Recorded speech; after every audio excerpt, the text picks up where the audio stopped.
Zvatanga iri ngori batai wenyu wedu anopenga. Hazvina kumira zvakanaka muri yeZimbabwe iko zvinezvi. Tiri kutaura kuti kuri kupisa pari hoti iko zvinezvi. Timu rese rinozvita rusapota 2030 uyai pano pane nyaya dzenyu. Uyai musapoti mukuru wenyu. Uyai mutaure kuti muchati kudini apa ende muchanyarira kupi because pari kubvira panapa. Right, wait in the street. Manage to replace Opa Muchinguri as chairman of ZANU-PF. We are talking about Christopher Mutsvangwa arikunzi arikuda kuno replace Opa Muchinguri. Muda to replace Matuke. Owen Muda anza aruda ku replace Matuke. Na Matuke zvinhu maybe akabvuma kusaizika kana ngina saka panzi ma position aya aruda wana na Muda ana touch the bomb vekuti anytime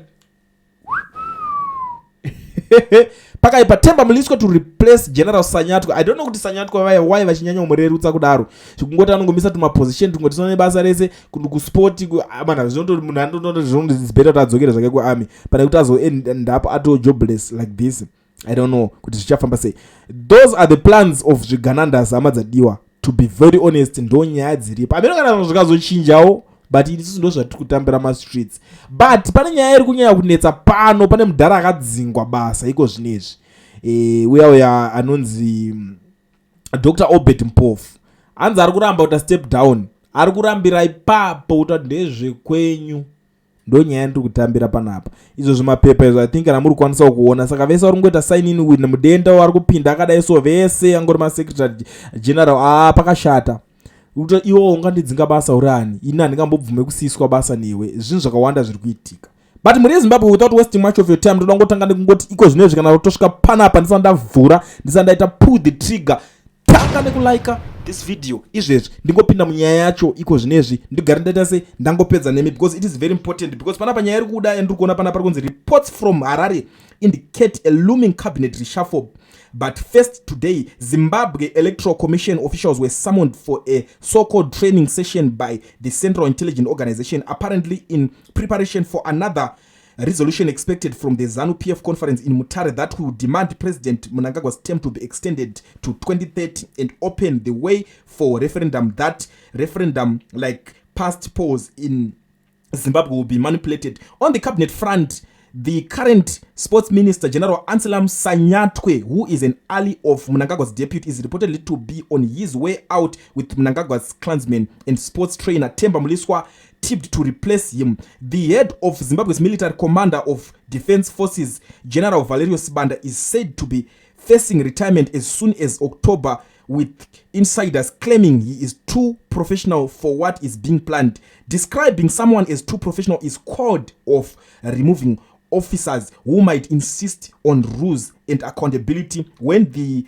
political leadership needs planned military officials.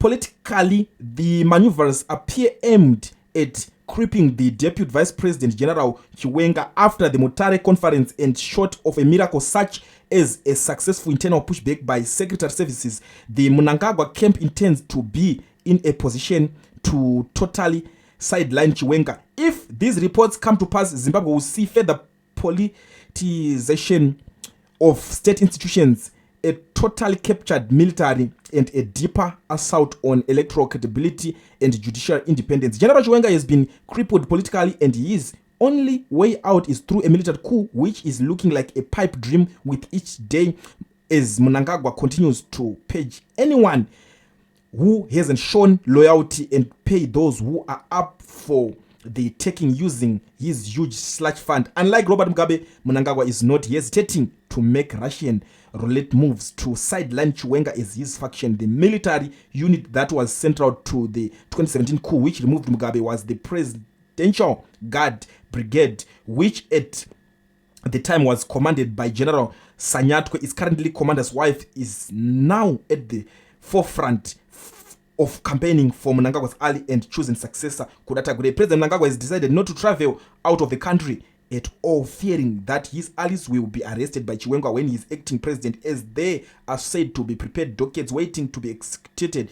He cancelled his trip to the United Nations General Assembly in New York. This is the current situation in Zimbabwe right now. This is the rumor. It's like I don't know ndingati it's allegedly or whatever, but this is what is about to happen. Themba Mliswa is about to kick in apinda. Themba Mliswa title muzari achinzi independent and a lot of things are happening, guys. And zita rikuti Themba Mliswa arisi kungotorwa mahara, riri kutoiswa, but you know what, it's not like pane yakanyanya story kana inyoshamsira story inengere panana Themba Mliswa vaya yekuti kana vaishanda vari maindependent vachizoita sei varikonzi team rezani ndo zviripo. Anzi anga kamhenganzi apuwa mari 300k ndobva azopa umwe journalist 20 plus 20 saka 40k yekuti journalist anganzi arecord another 20 yekunzi achimira kubudisa chinjeje because mudarageza akakarwa account akati Mliswa apuwa mari yekuti aite press conference achiataka achipomedzera VP Chiwenga. Saka now zvakabva zvafumurwa dai akangoonekwa achizviita zvaiva zvinonzi aiwa mazvoona kazvita tichitaura. Saka vanongorova macount after counter, and then the next thing zvikanzi todi Mliswa wacho akuda kunobvisiswa Sanyatwe because Sanyatwe ari kunzi is too professional. Vanhu vanogona basa vadiwe, kugona basa kunodzingisa basa. Poska pedio, you know that post iyo ndeishandira vanhu vakaita sana Case Coventry. Hapana kana chaimboita Case Coventry paaitoita profession yake yekuti paaitoita zvekubhaguja zviya zvega ndo zvaanotorangarirwa nazvo muhistory, kwete zvema ministries. Ndo the worst minister of all time. Takutarisa zvevanhu vasina kana chavakatomboita chinokuti imagine ndakatopinda bhora richitotambira muZimbabwe rikasvika paunzi rakutotambira outside the country. That same position ndio kudiwa people like akaita sana Mliswa kuti vasvika chinopinda ipapo. Umwe ari kuramba kumana pakashata team zeki vari kutoprepare kuti handi tinoita tinopedzerana kwamutare tizonodidi akobanaka zvemuZimbabwe muchazvirega. Ende ndasangana ufuti natagure ane imwe clip rake kutenderera imi kuZimbabwe boy remi inzwa zvekutaura natagure uyu tagure yatodena ana biti nana kasukuere. Now the people that speak about corruption are the most corrupt. If I was to stand here and the Tendai BT knows this, and I start to talk about his corrupt activities, if I was to speak about all these people, Vanaka Sukwere is the one of the most corrupt people I know is Sevia Sukwere. So we don't celebrate. Iye chaanenge achinyatsoziva ukaona munhu achitaura kuti ningi ndiyo ndondonyanga Kasukwere because amudaiso he knows man kuti ndo vanhu vanonyatsogona kuziva madhiri acho paanenge akatangira, saka anogara ada kurwa account. People like ana biti ayongodza biti nyaya dzemafigaziri biti anongoandokudza Zimbabwe kusvika musi wakati inenge yabhuruka nemari yakatika kuti inenge yaita profit yemari yakati ndiye munhu wekuti tingamuudza nyaya dzipi dzamungamutaurira. Ndo vanenge asingadi kuona padhuze naye ivavo. Ende iwowo wakazvitarisa unofunga kuti vanhu ivavo vari kuvengwa naTagwireyo. Tagwire nemadiro ari kuitwa iye ari kunzi choose and successor wa president Mnangagwa. Do you think kuti vanhu ivavo vakaita sana biti nana Kasukwere vane any future, vanhu vane padhuze vanhu pavanoda kuonekwa here nemunhu akaita sei? Kungonangirana. But one thing that I like about Tagwire, atobuda achitotaura ega nemuromo wake kuti hakuna munhu ari corrupt kudarika Kasukwere, hakuna munhu akane corruption yese yaitwa nana biti. Iye manje zvaizi kwaari for now, zvaizi kuti achinangwawo kuti Tagwire ikako paipa madhiri amuri kuita makazvifambisa sei apa nemadhiri tumwe twenyu twana command agriculture twamunenge muchiita tuya mukuzvifambisa sei. KuZimbabwe kuri kunakidza hama dzangu, ndangoti ndipfure nepanapa munoziva kuti nini handidi kunyanya kunonoka kana kuti kurara sina kutaura zvimwe nyaya because ndiri 1 gig ndoremerwawo, hana inenge iri nhete, so information imwe inoti kugona kuti ukatogara nayo iri mahana unonzwa kupenga, saka ndati zvoda kuswinywa kuti ndigadzira mhanyi ndigare ndataura kuti munodzionawo senyaya idzi.